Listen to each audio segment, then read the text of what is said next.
প্রিয় দর্শক, আজ আপনাদের জানাবো বিশ্বনবী সাল্লাল্লাহু আলাইহি ওয়াসাল্লামের মিম্বারে দাঁড়িয়ে করোনা থেকে বাঁচতে পুরো রমজান জুড়ে কাবার খতিব শাইখ সুদাইস যেই উপদেশগুলো বিশ্ববাসীর জন্য দিয়েছেন। তিনি তার আলোচনায় বলেন, করোনা ভাইরাস এখন সবার মাঝে এক মহা আতঙ্ক ও শঙ্কার বিষয়। পরিস্থিতির ভয়াবহতা উপলব্ধি করে শুরু থেকেই মুসলমানদের প্রধান দুই মসজিদে সাধারণ মুসল্লিদের অংশগ্রহণ সীমিত করা হয়েছে এবং পবিত্র মাহে রমজানেও 10 রাকাতের বেশি তারাবি আদায় করা হবে না।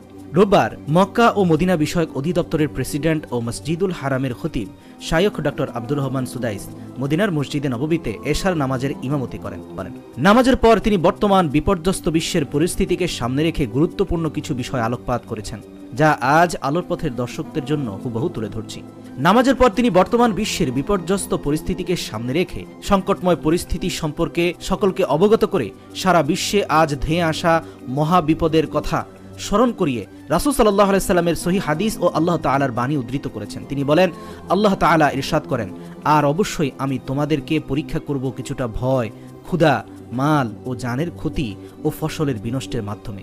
সূরা বাকারা 155।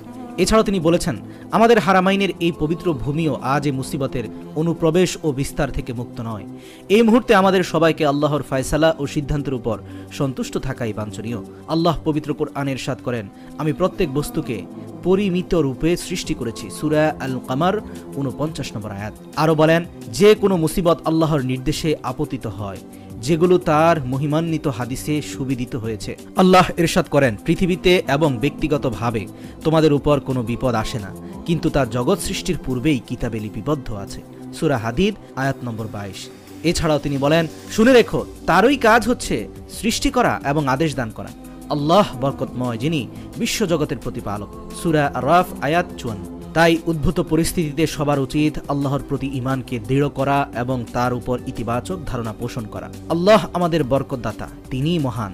সঙ্গে এই বিশ্বকে আরও দৃঢ় করা উচিত যে আল্লাহর দিকে একনিষ্ঠ রূপে ফিরে আসা ব্যতীত আমাদের আর কোনো গন্তব্য নেই। সমগ্র মুসলিম জাতির কর্তব্য হলো এই ভাইরাস থেকে রেহাই পেতে সুরক্ষার যাবতীয় উপায় অবলম্বন করা এবং এটিকে প্রতিরোধে যাবতীয় ব্যবস্থা নেওয়া। হারামাইনের পবিত্র এই দেশটিও শরীয়তের মূলনীতি বিবেচনায় নানান ব্যবস্থা অবলম্বন করছে।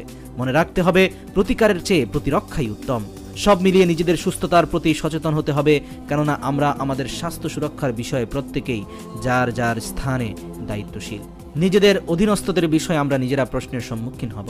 তাই প্রত্যেক ব্যক্তির নিজ নিজ ঘরে অবস্থান করা উচিত, এটি শরীয়তের দাবি। কোয়ারেন্টিনের এই উদ্ভাবন শরীয়তের আলোকেই সাব্যস্ত। আল্লাহ বলেন, আর তোমরা তোমাদের নিজেদের ধ্বংসের দিকে ঠেলে দিও না। সূরা আল বাকারা আয়াত 195। অন্যত্র আল্লাহ বলেন, তোমরা নিজেদের কাউকে হত্যা করো না, নিঃসন্দেহে আল্লাহ তাআলা তোমাদের প্রতি দয়ালু। সূরা নিসা আয়াত 29। আর আমরা কোনো ধরনের গুজব ও অপপ্রচারে কান না দিয়ে নিজেদের মাঝে আশাবাদের জাগরণ সৃষ্টি করব। ইনশাআল্লাহ খুব শীঘ্রই এই শঙ্কা কেটে যাবে।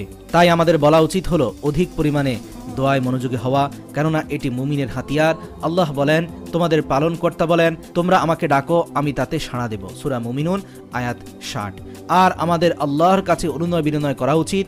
আল্লাহর ইরশাদ, আর আমি আপনার পূর্ববর্তী উম্মতদের প্রতিও পয়গাম্বর প্রেরণ করেছিলাম, অতঃপর আমি তাদেরকে অভাব অনটন ও রোগ ব্যাধি দ্বারা পাকড়াও করেছিলাম, যাতে তারা কাকুতি মিনতি করে। এরপর তাদের কাছে যখন আমার আযাব আসলো, তখন কেন কাকুতি মিনতি করল না? সূরা আনআম আয়াত নম্বর 42 থেকে 43। আর এটি সুবিদিত এবং পৃথিবীর চিরাচরিত নিয়ম যে মুসিবতে আল্লাহমুখী হলে তা তিনি দূরীভূত করে দেন। আর আমরা এখন মহিমান্বিত রমজানে প্রবেশ করেছি। তওবা ও ইস্তেগফারের মধ্য দিয়ে আল্লাহর দিকে ফিরে যাওয়া এবং আগত মাসকে বরণ করে নেওয়া এখন আমাদের প্রধান কাজ। আর তিনি বলেন, ইনশাআল্লাহ খুব শীঘ্রই এই শঙ্কা কেটে যাবে। আমরাও আশা করি খুব দ্রুত এই শঙ্কা কেটে যাবে। কাবার ইমামের দোয়া যেন রব্বুল আলামিন কবুল করেন। খুব শীঘ্রই বলতে সামনের এই রমজানেই যেন এই শঙ্কা আল্লাহ তাআলা উঠিয়ে নেন। রব্বুল আলামিন এই বিশ্ববাসীকে মুসিবত থেকে রক্ষা করুন, আমিন। ও আমাদের ক্ষমা করে দিন, আমিন।